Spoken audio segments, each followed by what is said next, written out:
Life is a sacred gift with a package to open and a fortune to live.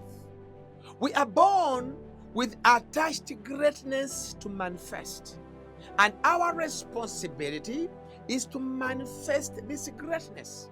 Someone said that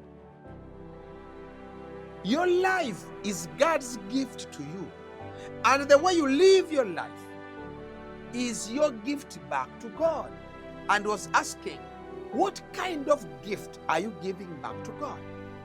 How has your living helped people to give God glory because you are alive? How has your being alive been a blessing to those around you, to others? Jeremiah chapter 1, verse 15 tells us that before we are born, we are already prepared and destined to be successful. You know, Jeremiah never believed in himself. Jeremiah, as a prophet, thought he was unfit for God's mission.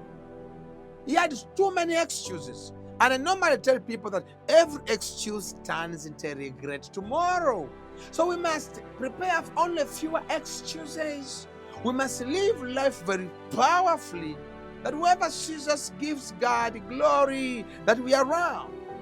In Jeremiah chapter 1, verse 15, God himself tells you that before I formed you in your mother's womb, I knew you. I knew your capabilities. I knew what you can do. And before you were born, I consecrated you. That means every baby born is a consecrated baby. Pope St. John Paul II, he said that every baby born is God's way of saying the universe must continue. Your presence in your family is a prophecy that your family must continue. Your presence wherever you are a prophecy that place, that company, that business must continue. You are a treasure to the universe. You are not an accident, but you are intended. You are meant to be significant to the human race.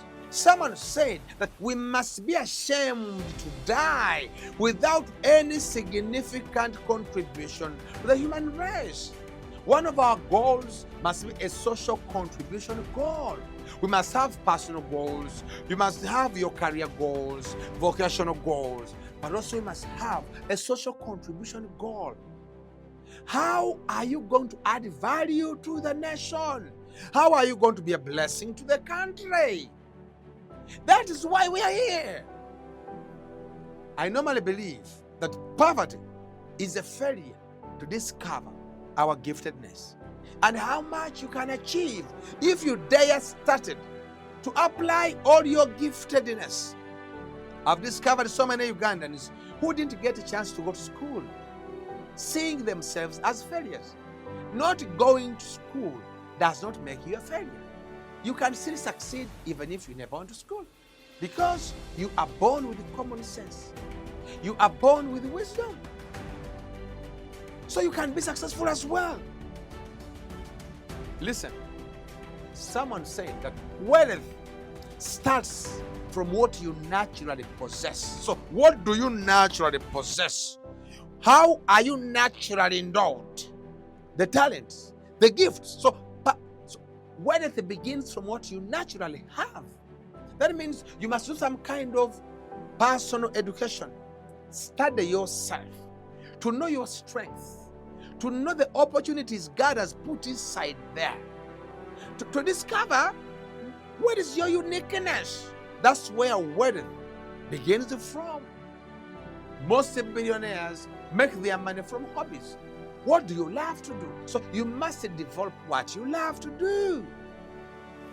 Wealth begins from what is inherent in you, what's inside you, then to proceed to what is next to you, and then proceeds to the right people who can show you the way.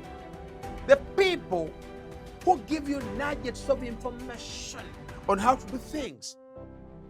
Be aware that you can make possible what seems impossible. Be aware that you can do great. You can be successful.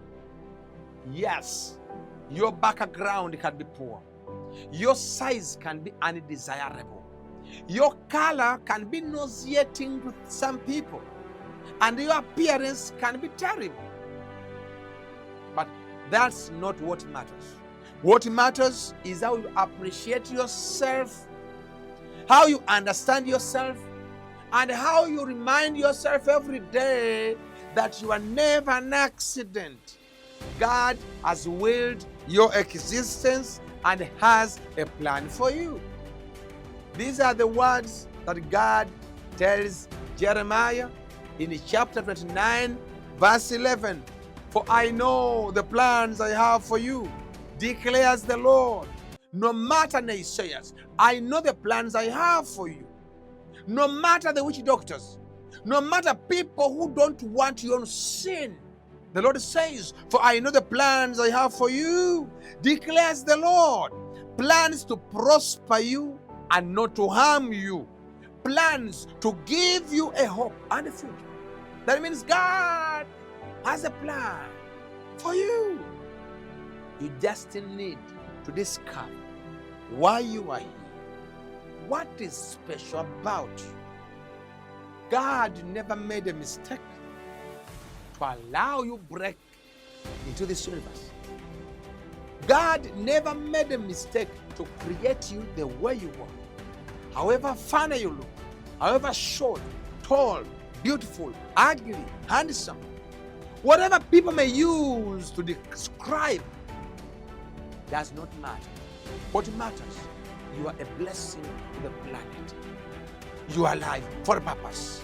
You have a purpose and you have a future. So don't doubt your greatness.